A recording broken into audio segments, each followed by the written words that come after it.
Chapter 51 of the Dao De Jing.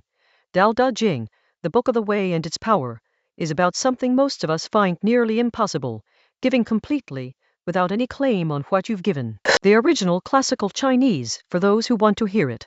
Dao Sheng Zhai De Zhu Zhai Wu Xing Zhai Shi Sheng Zhai, Ji wànwù mo bu zan Dao Er Gi De, Dao Zhai Zun, De Zhai Gi Fu Mu Zhai Ming Chang Zìrán, Bu Dao Sheng Zhai De Zhu Zhai, Shang Zhai Yu Zhai, Tíng Zhai Du Zhai, Yǎng Zhai Fu Zhai, Shēng Er Bu Yu Wei Er Bu Shi Shang Er Bu Zai Shi Wai Zan De.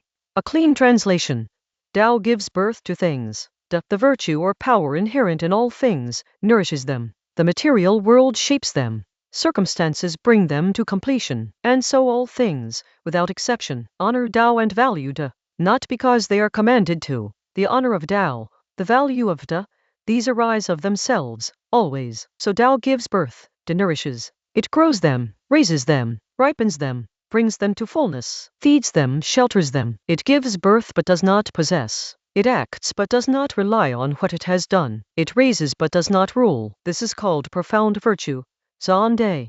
The chapter opens with 4 short phrases that map how anything comes into being. Dao generates their original impulse, something rather than nothing. De, often translated as virtue but here better understood as the inherent potency or nature of a thing, does the work of nurturing. Then physical matter gives a thing its particular shape. Then circumstances, the pressures and openings of the world, bring it to maturity. These 4, origin, nourishment, form, completion, are not a ladder you climb once. They describe how a seed becomes a tree, how an idea becomes a practice, how a child becomes an adult. None of these stages happens in isolation.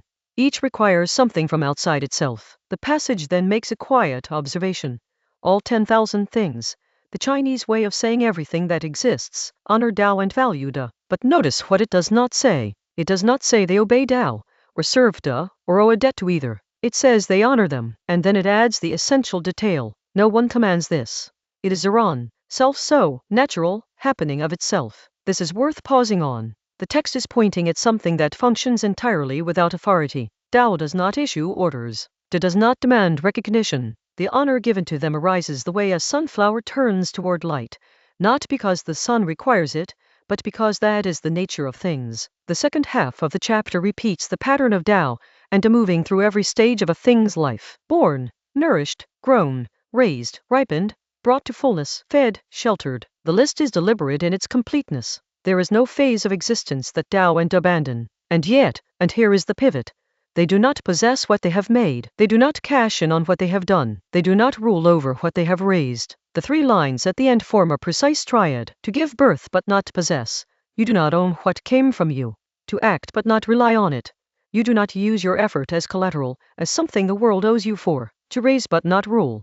You do not convert your role as nurturer into authority over what was nurtured. This is what the text calls Zhǎng De, profound virtue, sometimes translated as dark or mysterious virtue. The word zhǎng suggests depth, something subtle that can't be fully seen. The virtue described here operates below the surface of ordinary exchange. Ordinary giving tends to involve, consciously or not, a ledger. Parents give to children and feel entitled to gratitude, or at least acknowledgement. Teachers give to students and expect credit for the students' success. Founders give to institutions and want their names attached. This is understandable. But the text is pointing at something else. Zhǎng De is the kind of giving that leaves no residue. It does not generate a claim. The parent who has genuinely let their adult child become a stranger to them, if that is who the child needed to become. The mentor who is glad when the student surpasses them and moves on. The person who did something difficult and good, and then let the record go. What might a person take from this today? Not a directive.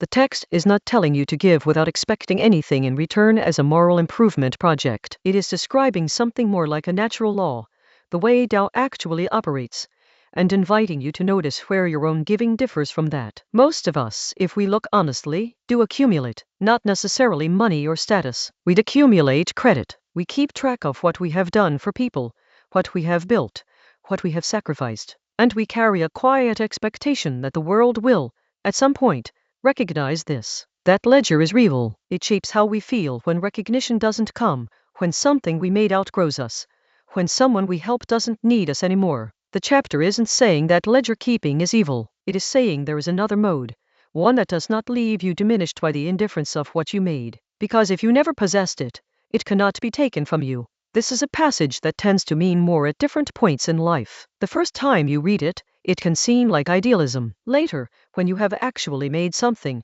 raised someone, built something that kept growing after you stepped back, or failed to step back, the lines carry different weight.